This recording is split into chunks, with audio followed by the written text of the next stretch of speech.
Ngayon, pailawin na natin yung bank 1 natin. Itong bank 1, ito yung program. Pinutin mo yung automatic. Auto. Magkakaroon ng ilaw dito.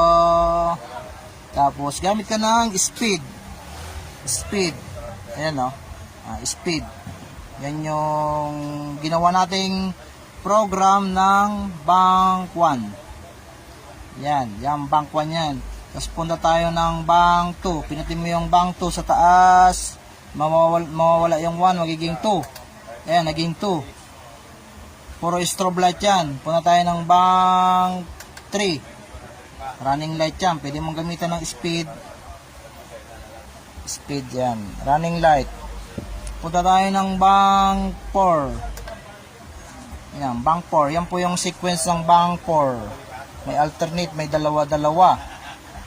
Ngayon, kung mapapansin mo, paulit-ulit lang siya. 1, 2, 3, 4, 5, 6, 7, 8. Tapos pumunta tayo ng bank 3, 1, 2, 3, 4, 5, 6, 7, 8. Kung gusto